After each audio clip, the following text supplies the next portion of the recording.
Hello, welcome to Dice Tower. I'm Wendy Yi. And I'm Chris Yi. And today we are playing a Lego game called Brick Like This. Yeah, this is a speed racer building Lego kind of a game. This is more actually what I expected from like the Lego line of games than like a Monkey Palace. But it was cool to see that was like a real...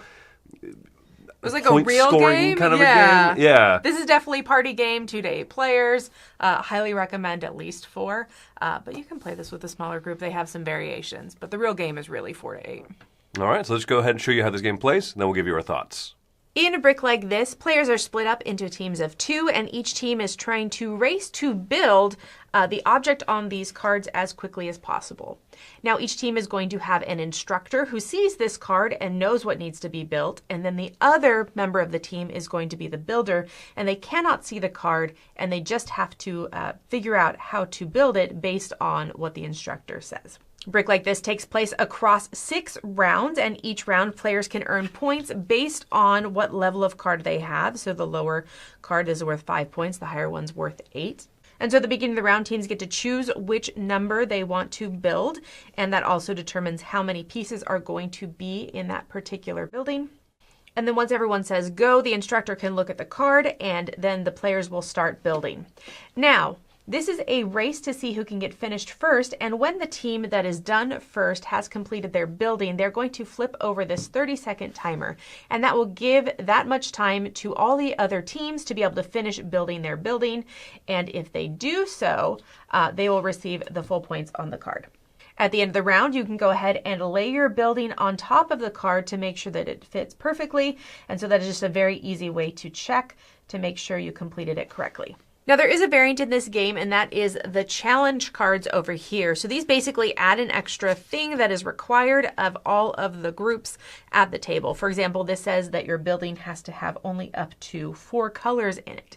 If this objective or this requirement is ever messed up or not completed properly, then the players have to pull apart their whole building, their whole construction, and start over again.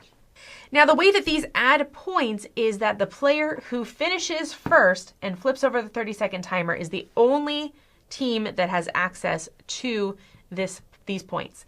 But they also have to have correctly placed their building. If for some reason this didn't match perfectly, then no one would get these points.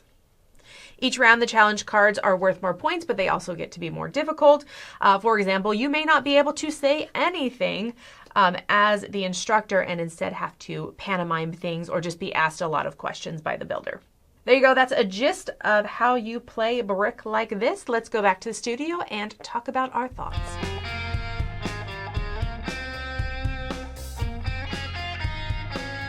So I think that one of the challenges to this game is just that it is in pairs. And so you have to have that even number group. Yeah, because then every group always has their own like rule for like, floating person or something like that. Yeah, you trade in and out, whatever. We played this at 3 with our daughter, and you're just supposed to like do a little timer thing if you wanted to play with kids instead of like playing against other people, or if you want to play 2 to 3 players. See how many cards you can complete in like a time limit kind of a thing. 10-minute thing, yeah. Yeah, and that's fine, but I think really the heart of the game is that heart-to-heart, head-to-head race. Yeah. Heart-to-heart race. And I just want to be super upfront, like I thoroughly enjoy this game. I think that it is a ton of fun. I really love the challenge cards. I think that they give it the lifeblood. I feel like the game itself is a fun game of just building and trying to talk it out, but I think that those challenges add a frustrating element to it, but also they just really make it feel different every round. So they're not just building and just describing every round. And it's funny that when you flip over one of those challenge cards, you go, this is going to be impossible. And you start doing it and you realize, It's very possible. Yeah. I think the hardest one that I've done so far, and I've played it a couple times, is where the person who is giving the instructions can't see the building at all. And so you just don't know if your person is messing up. Like you can't give that, you don't have that visual feedback. Yeah. I think that's the toughest one. But even that, I've had one succeed and one absolutely fail. Yeah. And I think the game has a nice little cadence where all teams can score.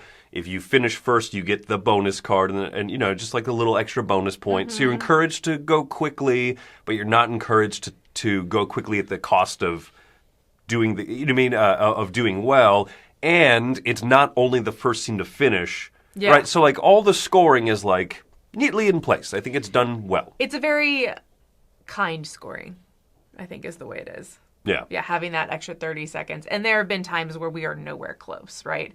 I think the biggest variation in the cards is some of these 8 cards here that I don't even know if I can find any that are like that. But when you have big chunks of blue space and you have to really figure out what all the pieces are beforehand, whereas there's other ones where you look at it and you're like, very clearly I know what all these pieces are just from the outline. So I think there is a little bit of variation even within the numbers of how difficult those cards are. But I think that it's well laid out, and especially for teams that are struggling with that particular visualization, you have the 5-point cards or whatever, the easy cards 5-piece that show you exactly what pieces that you need. So if that is not your skill set, you can still play and you can still use those cards.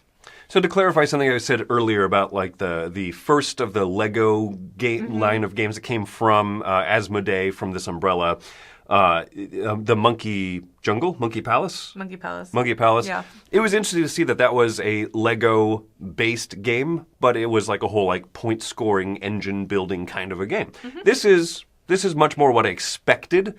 This is play with Legos? This is play with Legos. Yeah. And I think that's neat, right? Because this might be more approachable for people right off the Target or the Walmart shelf to see something that's oh, it's Legos. Oh, but it's a game. Yeah. And I think that kind of hits that target pretty nicely, right? It's the right level of complicated, the right level of kind of grows maybe a little bit beyond what people were expecting from oh, let's build things with Legos. Oh, there's some real thoughtfulness that comes with those higher level challenge and higher level instruction cards. Yeah, this is a very welcoming game. This is one of those games you can bring to any non-gamer and be like, hey, let's play this. Let's try this out. Mm-hmm.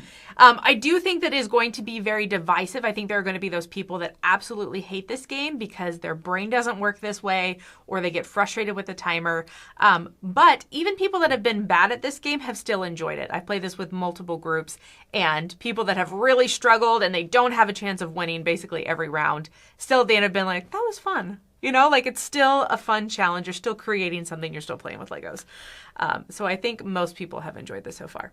Nice. Do you have a number in mind? Yeah. Let's go ahead to final thoughts and scoring.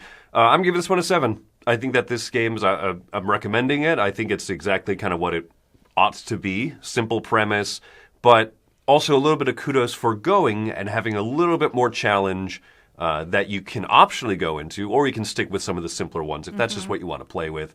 And I like these types of activities or games where you have to try to describe with precision. I've always found myself pretty decent at them. Yeah. I like this one. I could see what you're saying. Some people might not do as well, but it's cool to see that people tend to have fun. Yeah, and I think as long as you have patience with your group, you're good. So I'm going to give this an 8.5. I thoroughly enjoyed it. I've played this with people that are great at it, played it with people and partners that are terrible at it, and I've had fun across the board. I love the challenge cards. I think they keep this game fresh, and they make every round feel a little bit different. And I like that growing build-up of we start with some simple challenges, and then we get harder and harder throughout the game. That also gives you a chance to catch up on points a little bit. If maybe you were slow to get it at the beginning, but then you're like, nah, I got this now. We can be fast and we can be zippy. So I think that this one is a ton of fun. It's one I'm going to continue playing. So 8.5 for me. Well, there you go. High score of an 8.5, giving a brick like this a seal of excellence from us here at the Dice Tower. All right, thanks for joining us today. I'm Wendy Yi. And I'm Chris Yi. Go play with some Legos, because they're fun. Hey everybody, thanks for watching another video from the Dice Tower. Hey, you want to learn more about us, communicate with us? We have a Facebook group, we have a Discord channel, lots of different ways to get involved with the Dice Tower. You can find that in our Linktree link below. So just click that, it will take you, and you can communicate with us on Facebook, join our Facebook groups. There's lots of cool things that you can find and become part of the Dice Tower. Thanks so much for watching. I'm Tom Bassel.